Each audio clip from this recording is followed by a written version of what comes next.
Gonna be 80? It's just gonna be. Which one? Oh, okay. I put them in the fridge so you don't forget. What's up?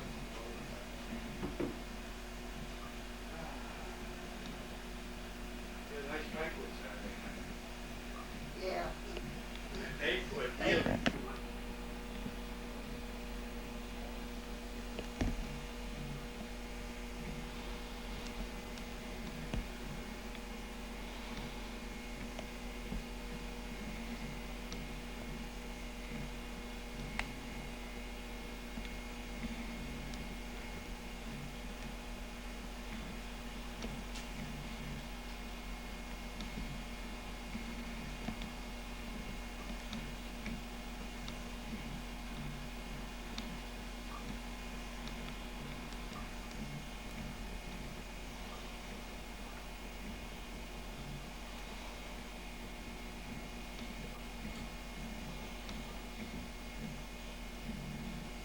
The door looks empty and the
so is your layout finished? Without thinking. That's the whole thing.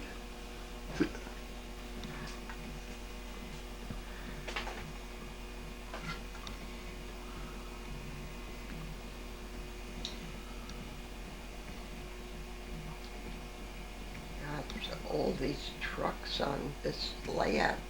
There's a bunch of them, aren't there? Trucks, cars. And I know who would like to get this hold up and tighten this and Yeah. the other thing. So it just so happened John DeCrissi was here at that time. So Scotty said,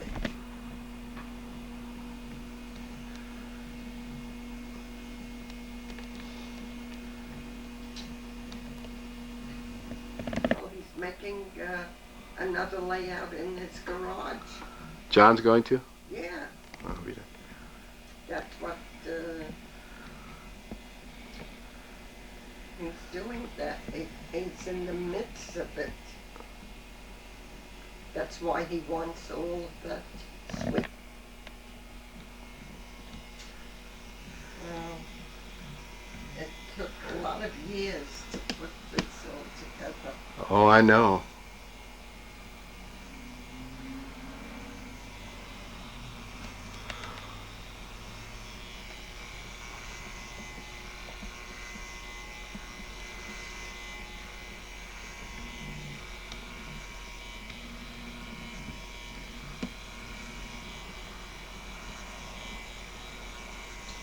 Would you like some?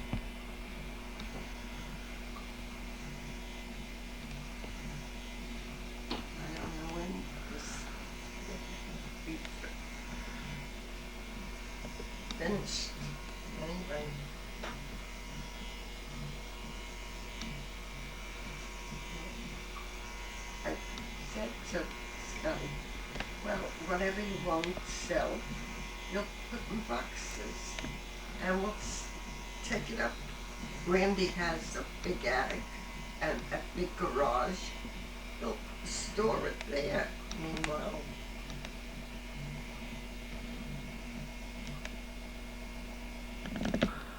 Yeah, I think Scotty said something about that. yeah.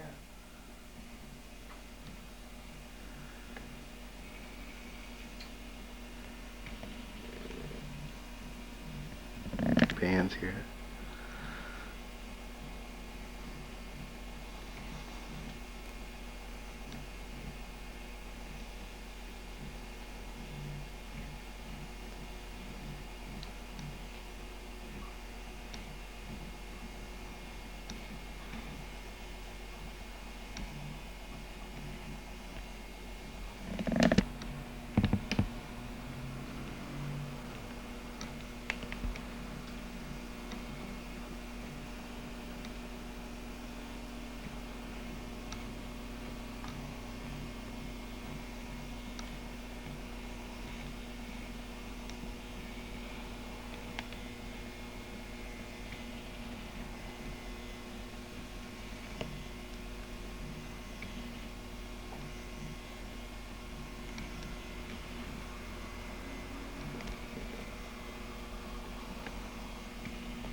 Four here now, right?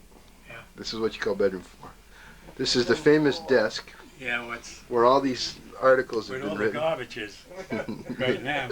That's not garbage. Those are collectibles. Yeah, but it's been an impossible thing for me to keep clean. This room gets worse by the minute. You know, when the woman comes to clean the house, that door is closed because it's off limits. She can't come in there because how can she clean it? Yeah. This room is a physical impossibility right now.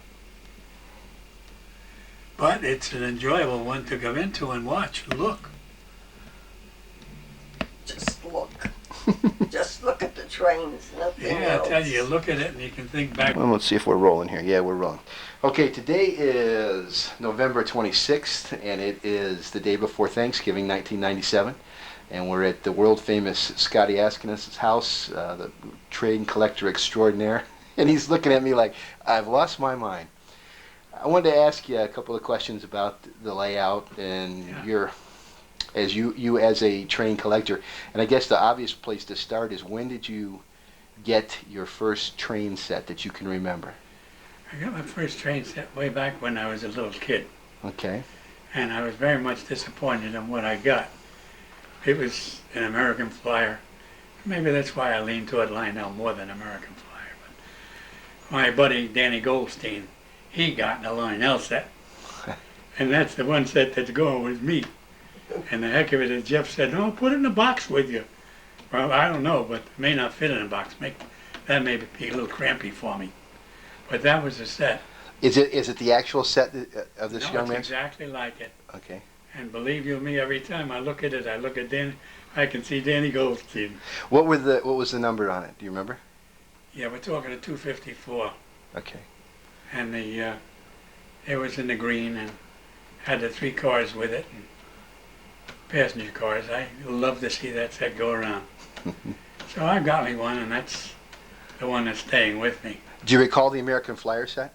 The number? Yeah, it was a number 13. It was a little freight set. Okay. It was a wind-up set, though. Why? Yeah, it was had the circular track and a manual switch with it and a little station. But that dates all the way back.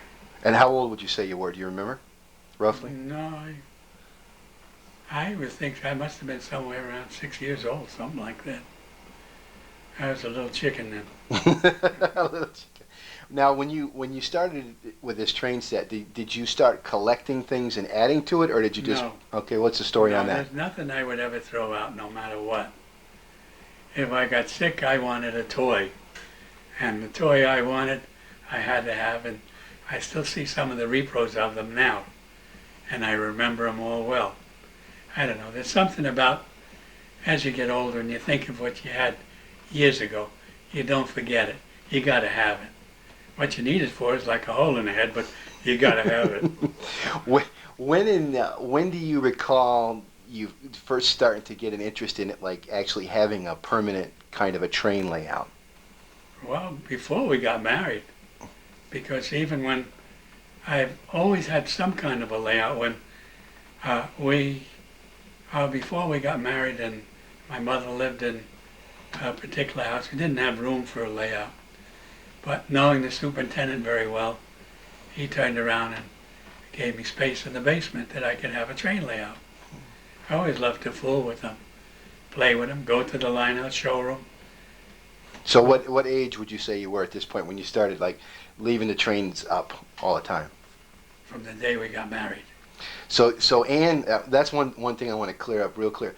Ann was completely aware of your love for trains before she married you, before she said she would marry you. No, no. No, I snuck into it. You snuck her into it. Well, tell me about that. Now, did she know that you loved trains as much as you loved trains at that point? I always loved trains. Yeah. But I guess I loved her pretty much so that I had to calm down a bit. But the heck of it was, as soon as we got married, the first real thing I did was buy a train set. And we always had a layout from then on, even if it means rolling the layout underneath the bed. And the one I used to have the battle with was my mother-in-law, because she used to argue with Ann and say, "What did you marry?" But look, what's more important? You got to have trains. What was the kind of describe? Now you mentioned one that was under the bed. How did you? Yeah. How were some of those first layouts? How big were they, and what were they? Nothing was ever smaller than a 4x8. Okay. A 4x8, and I'd always have wheels under it. Even when we had lived in a 3-room apartment where we didn't have really enough room for the bedroom and all that, and the room for the kids, we turned around and I had a layout that was built, had legs on it, so it could be standing up against the wall in the foyer, and we could wheel it into the living room and set it up without any problem. Just plug it in. Now, you're describing some of these designs I've seen in some of the early Lionel literature where they talk about how you can put it under the bed or fold it down. Did you get any of those ideas from the literature, or did you just come up with the stuff as the needs see? No, it depends where it was. Yeah. Depends where. You had to be very careful with how you were folding, because no matter when you made a table, it was always a rock and roll type of deal. You had to have good support for it, so you had to watch yourself with that. But it worked out very nicely. We always had it. And one of the reasons we bought a house is because I had to have a place for trains. Now, the early when would you say the earliest beginnings of Duncan lines started, as we see it now? I know this has been built on, and we're going to talk about that in a little bit. Well, but we lived at Duncan Street in the Bronx. Mhm. And when we had the basement, when you got 3 little kids, strictly for the kids, but they're also for the big kid, so that I built it in such a way in which I could have a 13-foot layout that would be 6 foot out from the wall by making cabinets against the wall, and we could lift it up to the wall on piano hinges. And that worked out beautiful. And the idea of the Duncan lines was that the name of the street, and Duncan Hines, the cake maker, would help people recognize and realize that there is such a thing as a Duncan lines. And that's how I got to it. And when would you say, time frame now is dating that? Well, when would you say that happened when you first started? Immediately, I would say immediately after World War II. Okay, so we're in the You're talking about 46. mid-40s. About that, yeah, in the late 40s. So up until that point, you just had layouts that you could roll around Always. and Always. And boy, the criticism I used to get criticism from where now? from everybody. Yeah. About what? Because, number one, in those years, if you played with trains, you were in the woodwork. You couldn't come out and say, today you're a big shot, you're a collector. No way. You were an eccentric then. And as an eccentric, you're better off being in the woodwork and not discussing it. That kind of dovetails another area I want to talk to you about, and that's the TCA and some of you've obviously crossed paths with many so-called quote unquote Right. famous train collectors, like Frank Ellison we were talking to. Of course, Yeah. John Mariner, you are good friends, and Louis Marks and all these other folks that are up there. When did you start to realize there were more people like you, as you said? What was it in the Well, woodwork? there was one set I wanted to get, and it was near where Jeff lived out in Jersey. And it was from the name of the place. This was a discount outfit. Two guys from Harrison. And I went there, and the guy says, "No, we don't have any more left. Well, those are all gone." But I tell you what to do. One of the guys we sold it to may have some extras on it. Why don't you give him a call? And he gave me his name, address, and everything. It was Richard Dennis. Richie Dennis is still in the hobby, and I don't know how much collecting he does. He sells a lot of parts. I went over to his house, and at the time he was secretary of the Metka division, TCA. And he got me involved with the TCA that way. Very interesting, and a real nice guy. And what time frame is this now, year-wise? 69. Okay, so we've jumped a long way before you got involved with TCA. What's your TCA number? Do you know? 2725. 69-27? Yeah, HR in front of it, which means honor roll. Yeah. Which means if you, according to the bylaws, if you were in it past 65, your age, and you were in more than 10 years at the time, you became an honor roll member. Okay. So I got in under the umbrella that way. Is The funny part about it is that the 2725, my TCA number, was the number of Honig's Parkway store on White Plains Road, which was the most fantastic Lionel store in the Bronx. Destiny? Same now. number. That's great. Well, so you got to jump now. You just jumped from 46 to 69. Now, did you meet any of these other folks before that time at all? The eccentrics, you mean? I'll let you use that word. No. So you were pretty much a closet train collector from Yeah, 46 always, yeah, to the 60s. right. So how did you obtain trains? Did you always buy them new, or was there such things as garage sales?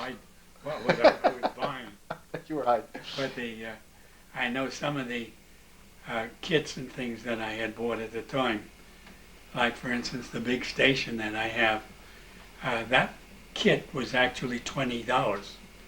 $20 in those years It's a lot of money. was the better part of a half a salary. Wow. And when you're married, you got to be kind of sneaky to do that. And have a patient wife, right? Yeah. That's important. If my mother-in-law had known it, forget it. You would have gotten some grief for a $20 No purchase? grief, just shot. Just shot. Did they have, could you find, well, let me back up a minute. The type of trains, were you doing standard gauge or O gauge or both? Or This was a crazy thing. I loved trains for what trains were. I didn't care what the gauge.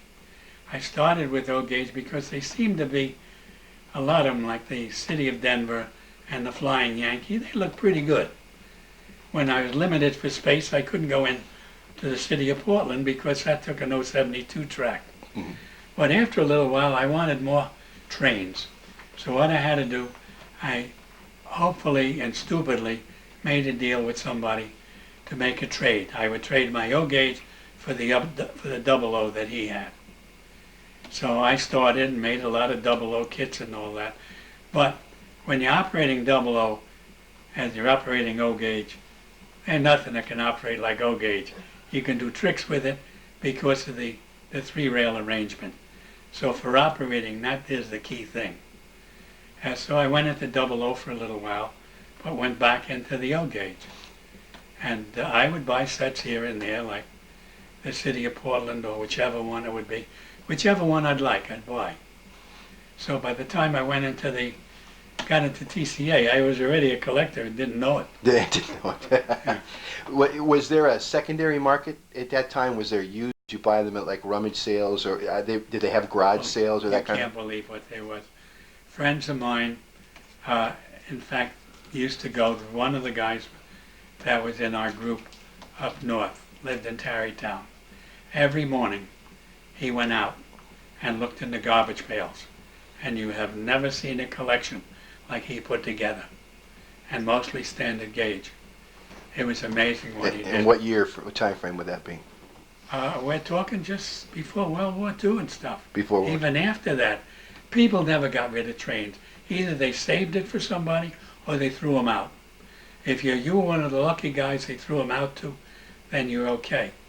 And those that saved them, well, here and there, that's the stuff that's in the attics today. So it's interesting. It seems like the collecting and use of trains have never really gone away. I would venture to say, even at a guess, there's probably more trains in attics and basements and closets today than there is live on layouts today. And no matter what it would be.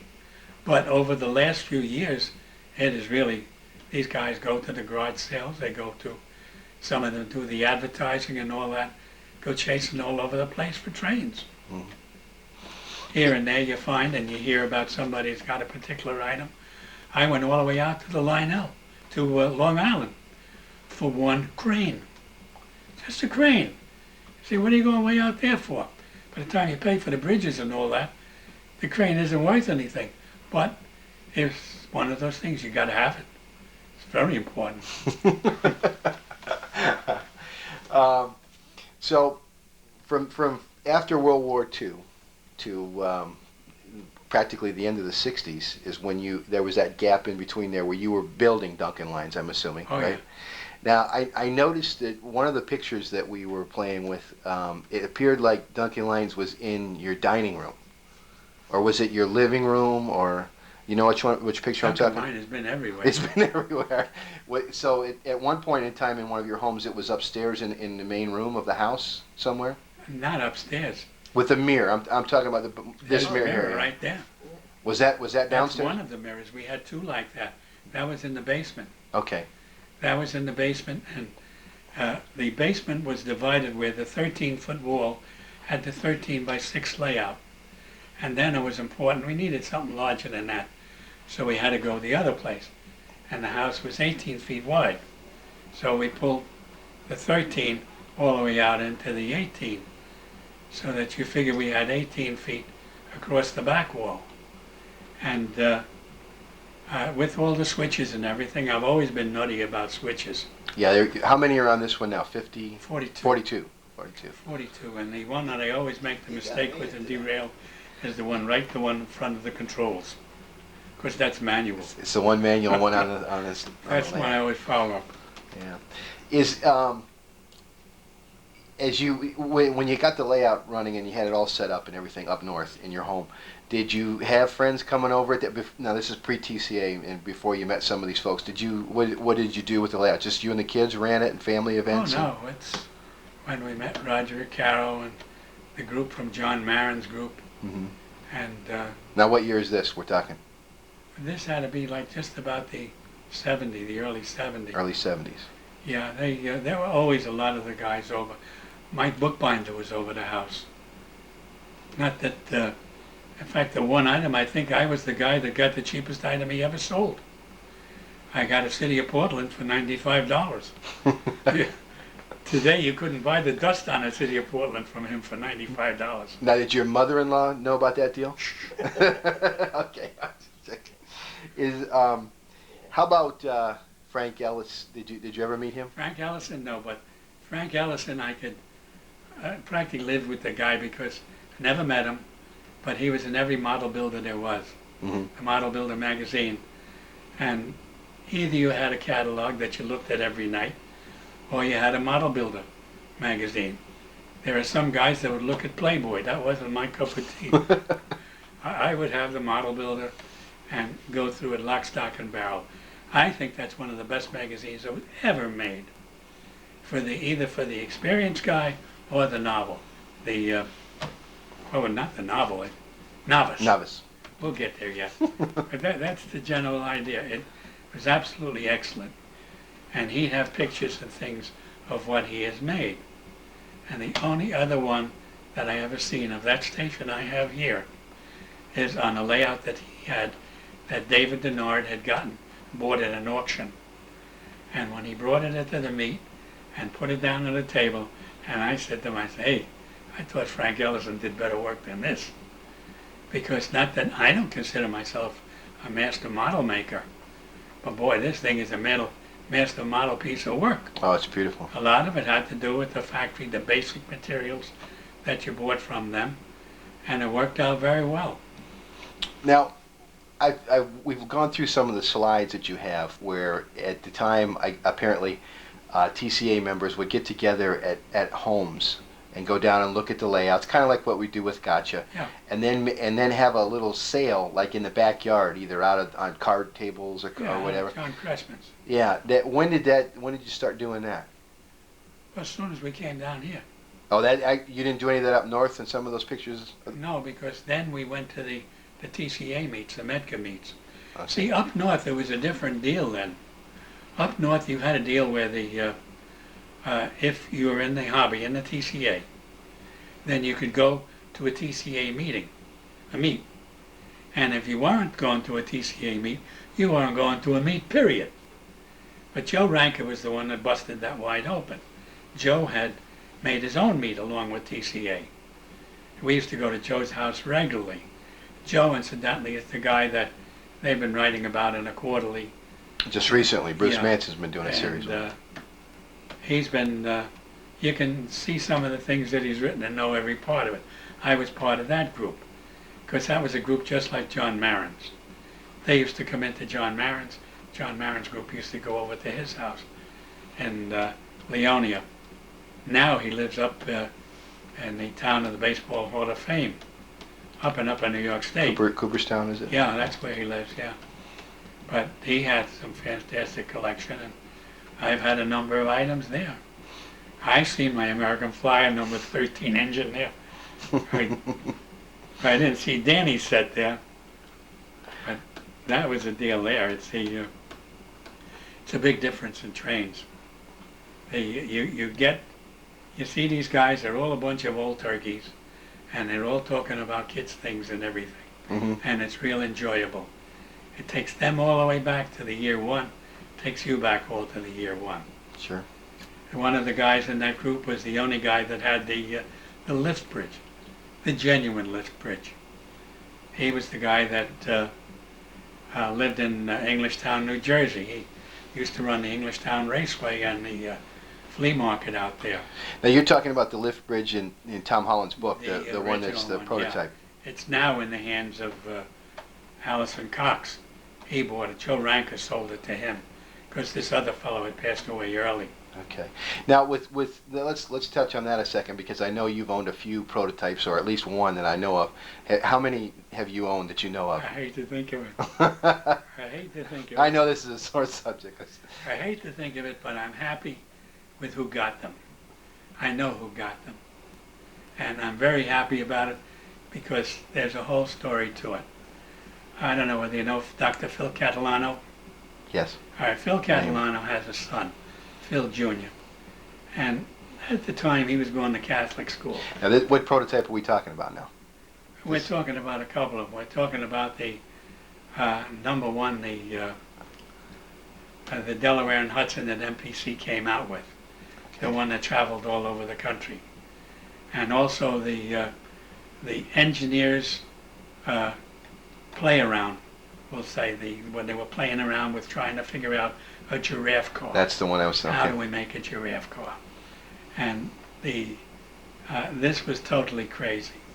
I had the car. I offered to send it to Lionel, told him where I got it and everything. I got it from Honig's Parkway when they sold me all their stuff. There's no question about it. They had the picture of it. They didn't have the car. They had the picture of it, which appears in one of the Toy and McComas books. And I offered to send it to them for their archives and send me something to trade for it. I didn't care. I felt it was part of history. But they didn't even give me the extend the courtesy of answering. So they lost out on that. But Phil's son was something special. I don't know, there must have been something he liked about me. Because his teacher Catholic teacher, one of the nuns had given him an assignment.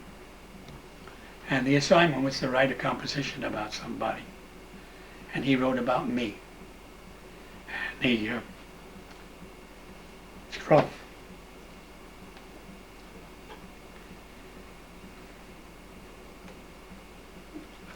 Why It's cool. Don't worry. why did I do it? You need to take a drink? Are you getting a little sore throat there?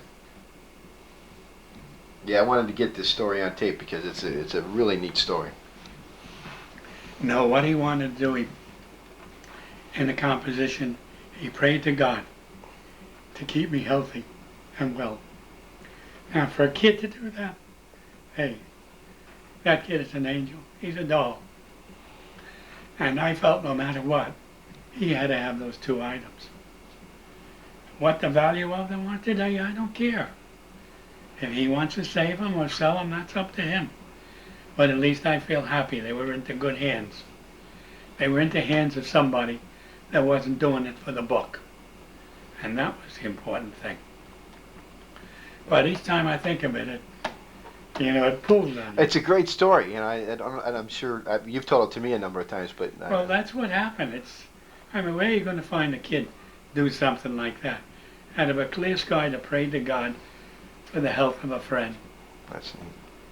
And Now, do they live down in Orlando area? No, they live in Bradenton. Bradenton, okay. Because he's brought it to meets before. I photographed him. Oh, yeah, he has a fabulous collection. He's a gentleman all the way through from one end to the other. He and Denton Hines are very close. Mm-hmm. But he's a doctor, he's a dermatologist. Dermatologist. And a wonderful personality and all. I could see if I needed a dermatologist, he would be the guy I'd want to have. Yeah, that's great. You could have confidence in him. Okay, well now, you mentioned some other prototypes. Did you have any other, that would obviously be a post-war prototype, did you have any other that you recall, prototypes? Yeah, there's one inside the bedroom here that when you look at it, the reason you can spot it as a prototype is the workmanship of it. These Lionel guys that were at the factory were engineers. Mm-hmm. And for somebody to spend the time and detail into playing with something like that, and measuring to figures, I don't know how tight it would be and all, and to get some kind of a finished product. Yes, that was, I have something that appears to have been a stab at a searchlight car, and that finally became the work caboose with the searchlight. Mm-hmm. And you can see the underside of it and all, that this couldn't be somebody that may have been pretty good that played around with it, because nobody would have done anything like that. Plus the fact that we know they came from Honig's Parkway. Honig's Parkway had a very close in with the Lionel factory. They were the largest Lionel dealer in the Bronx. And one of the guys that were one of the bosses could go in there, and he was the type, he says, "Hey, I like that." And boom, it went with them. The salesman or whoever it was would just pick it up and give it to them. They would never question it. And fortunately, when I had gotten the entire stock of what they had, there was so much inventory there that there was one point there that was of the post-war cars. The cars we used to call Mickey Mouse cars. There was a helicopter car, it was a submarine car. You name the car, it was in there. What combination did you want? I had 8 combinations of the one that, what do you call that one again? Oh, the one that has the color combinations of them. It was the flat car that had a maintenance car. I had 8 combinations of them. Greengrain's book at the time had 4. I said, "Hey, you better put it down as 8 because I've had them." And there were 600 cars like that. They didn't even bother to put them in the inventory. My old boss was a regular guy. He owed me so much money at the time. He was glad I took the trains. So that That was 600 extras that were just thrown in there. And had I turned around and buried them at the time, I don't know how many Lincolns I would be buying now. Probably a few. Yeah. Well, now you mentioned this store. Now, obviously, most people in train collecting are very familiar with Madison Hardware and that operation. And I know you've been in there a lot. What are some of your recollections of going in there? What did you The Madison Hardware? to Madison? The two characters. Yeah. Two nice guys. The closest I can think of them as far as nice individuals. I never say a bad word against them because I feel they were always nice. And the prices were always right and fair. They weren't the guys raising the prices. Little by little they did go up in price, but they were fair. There was one time we went in there and we had the car parked over in a garage somewhere further up in the city. And I was wondering where the bus would stop for us to take us there. He turns around, Ann was with me at the time, and he says, yeah, I'll show you where the bus is. He goes out of this, leaves the store alone, goes out of the store, we go to the corner of 23rd Street and Madison, and he walks over across the street there to where the bus would be, and he's talking to us over there, and the store is back on the other side of the street. But that's the kind of guys they were. Money was not the problem with them because they were loaded. They were loaded. You'd say if nothing else, if you knew where they lived, you knew they were loaded. Because one of them lived on Central Park South, and hey, the rental there and the hotels that they got there, forget it. One of the most expensive streets in the city. But they were very nice guys. And it's hard to believe that it was a hardware store. The only thing you ever saw there was a key machine. But they had everything. That was the only thing was it a hardware store at one time? Did you ever go in there when it was more of a hardware store than a train store? No, but I think the first time I saw it, and I think the first time anybody saw it, it wasn't a hardware store. It was always trains. Trains, trains, trains. He was Lionel, and this guy Julie opened up on the next block across the street, and he was American Flyer. But you had to be an American Flyer nut or a Lionel nut. That's the way it worked out. That's interesting. They never threw anything out. They did the one thing in merchandising that any merchandiser in any college would shoot them if they knew what they did. Nothing was ever thrown out. If they got something, no matter how old it was, they got it and put it away. And just put it away and store it and store it. Whether they'll ever use it, God knows. But that's what they did. And evidently, they were right in what they did. But they weren't the type that would go to ruin a hobby. That's the beautiful part about it. They held themselves down as far as price goes. I went there one year and I bought the transfer table. The next time I went there, it was $10 higher. And I was warned that if you don't buy it now, it's going to be higher again. And that's what they were doing. As they saw the guys increasing their prices, they increased slightly. But the inventory that they had was such that you couldn't count. I doubt if they even knew what they had. They just had boxes and boxes and boxes of trains. And it hurt to see a state set laying on its side with 4 other cars on top of it. But that's standard gauge sets, and that's the way their place was. But if you went there at the right time and they were in the good humor, oh, you had no problem. Hey, here's a nice Lionel button for you. And he puts a Lionel button on me this way. It's the kind of guy that he was, both of them. Did you ever go to the Lionel showroom?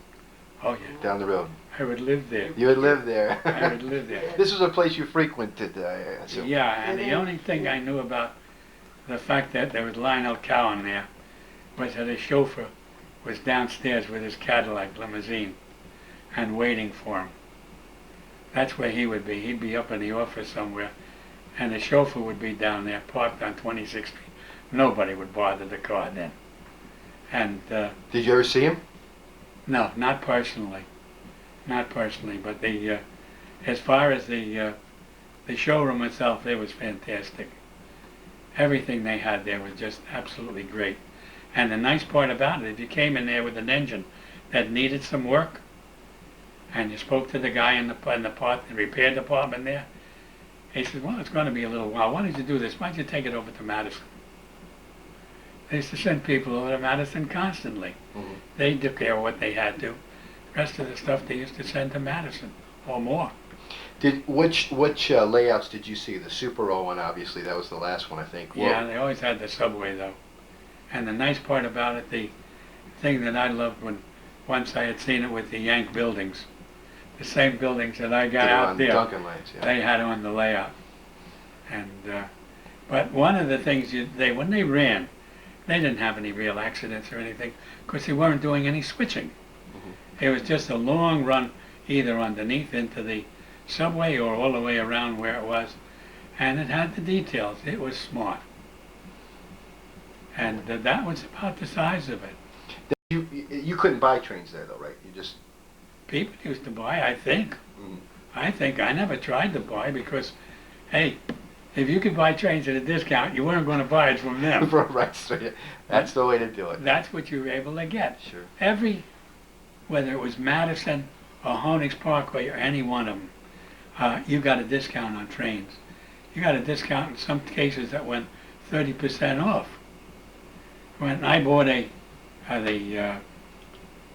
city of Denver, and you figure the price of it, I think at the time was something like $16, and so you pay $12 for it. I mean, it's the difference there. Whatever it was, I don't recall, but I know it was a considerable saving. And everybody used to discount them. There's no such thing. If you went to FAO Schwartz, you'd pay full price. Mm-hmm. If you went to the showroom, you'd pay full price. If you went to Madison, forget it. You wouldn't have to pay full price.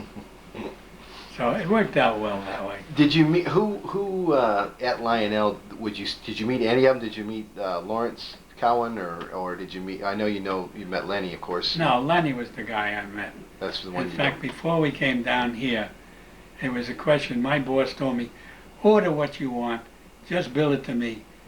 Tell Lenny Lenny, what's his name, Dean, it's for me, and forget about the rest of it. And that was the kind of boss I had. Mm-hmm. But at that stage of the game, I was going into the furniture business again.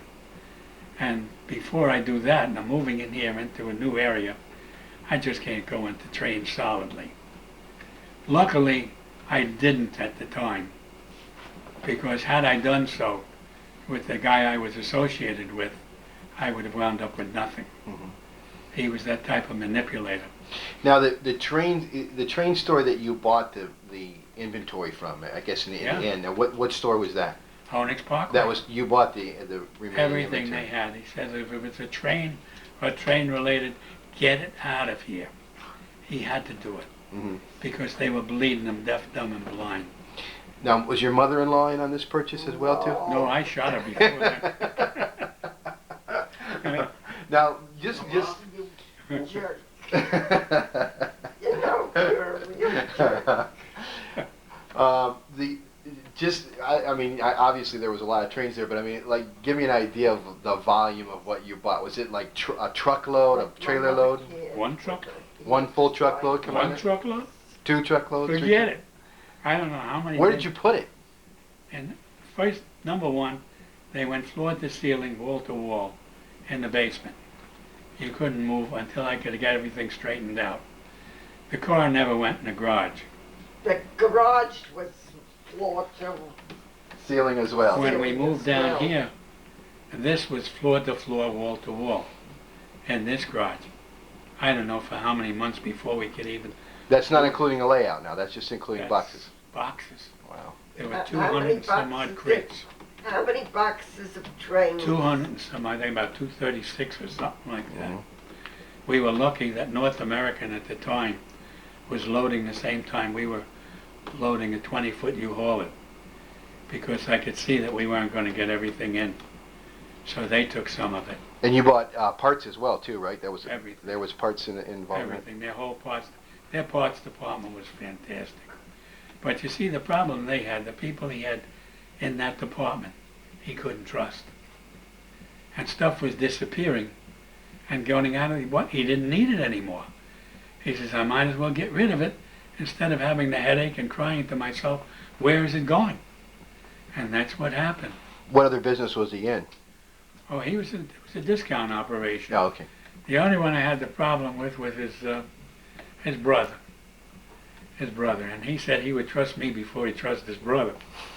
So that there was one time when he had told him that every train in here is for Scotty.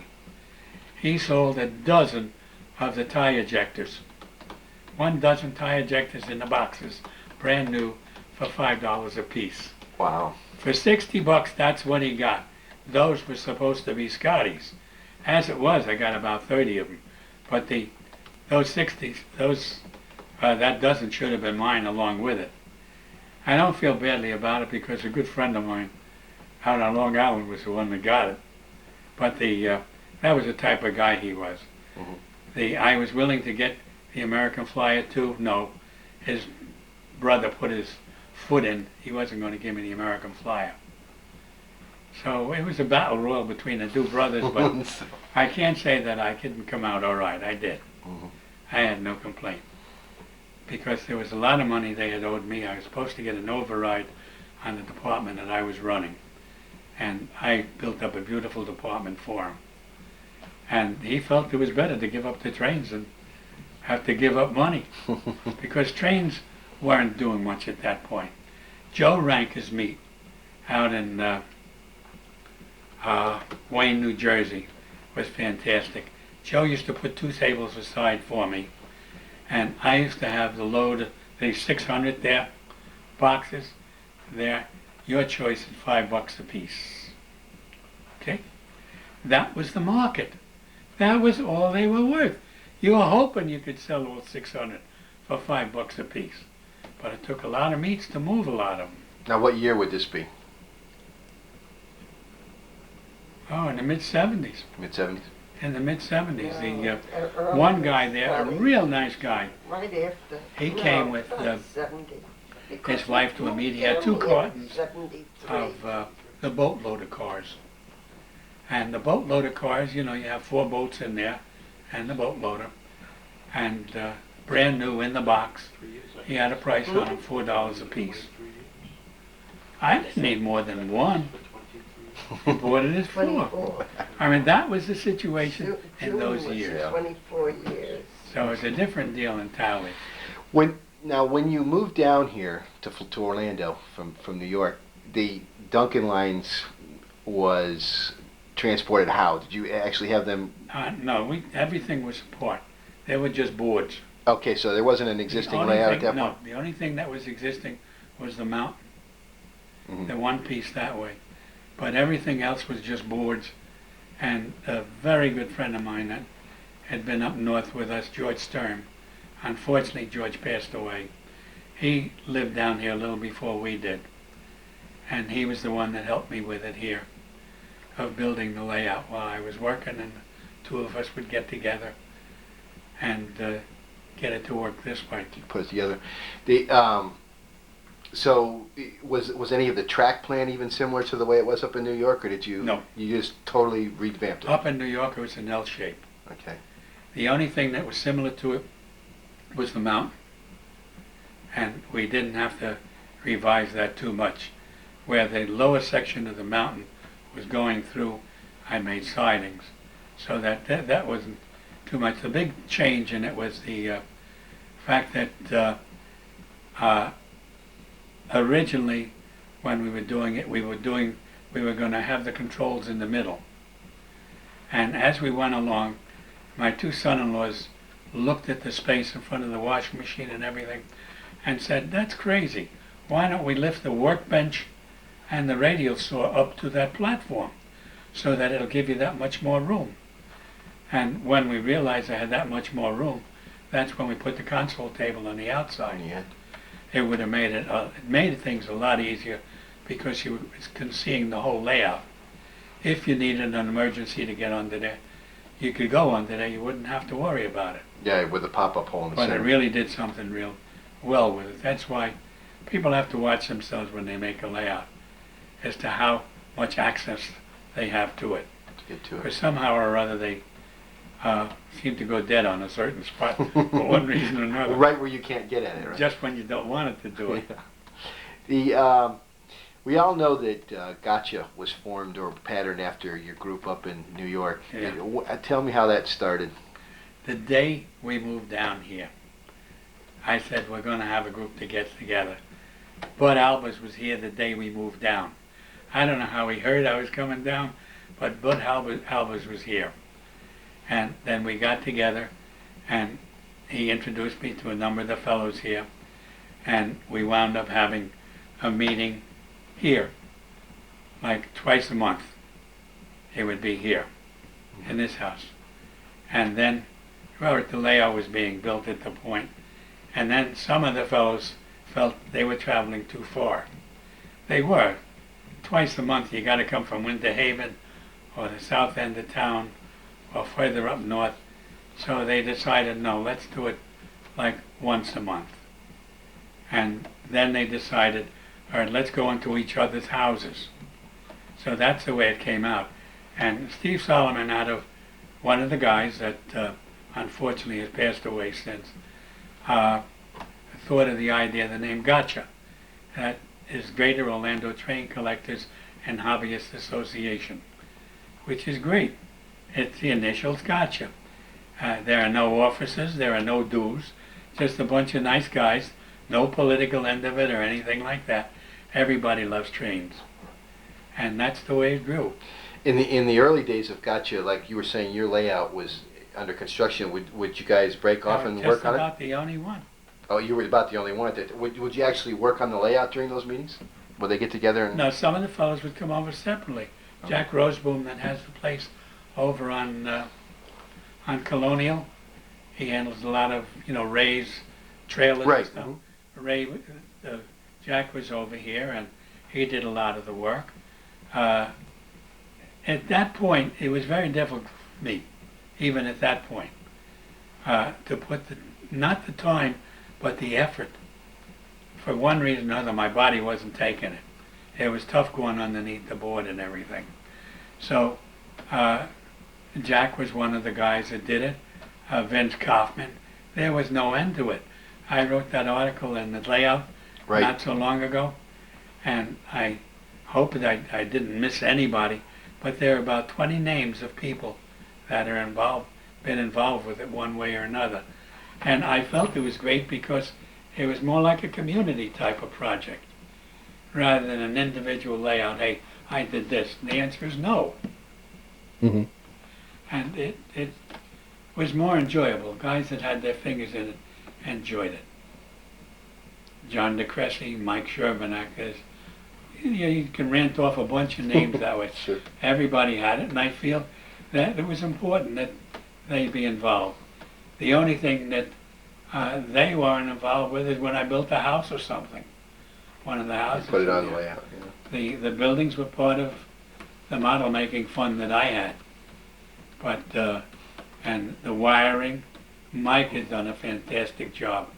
So that one of the things you have to watch out, be very careful with, is to be able to get your spaces as far as your contacts go. When you've got something that's 16 feet across, you're not going to get the juice going through there unless you cut some extra wires. And he has it pretty much all the way around, so that once you set a control, the trains will follow that much speed regularly. So that he spent a lot of time with it and all, and he was happy with it. I was tickled pink with it, and the guys were doing it were happy with it. Well, there's a lot of great memories in that layout. You've been so gracious about sharing it with people. I remember my first experience coming here and opening that door to the garage, and my mouth probably hit the ground.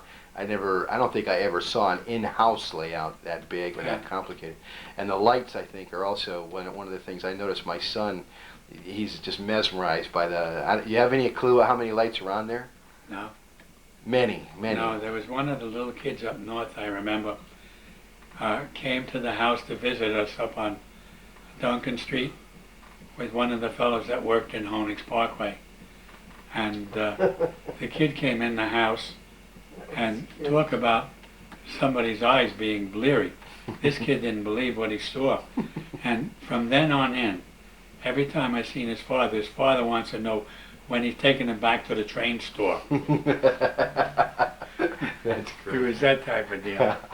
Well, listen, I want to wrap this up because I don't want to tire you out now, so I'm running out of tape here. But I guess my one question I'd like to ask you, if you have one, what would be your favorite train, your toy train? If you have one, if you had to pick one, what would you say would be your favorite one? I know which one would be my favorite one, but I got to go back to Danny Goldstein's train. Danny's train. Okay. Well, that's great. That's neat. Now, the favorite one is really the city of Portland, but I got to go for Danny Goldstein. How about favorite accessory, would you say? Was your most, that you enjoyed the most? I love every accessory.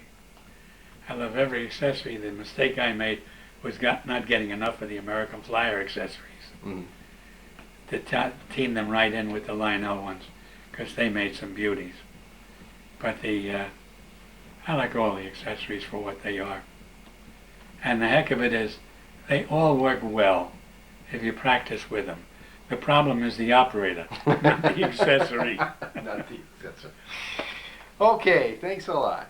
You're welcome. It was enjoyable.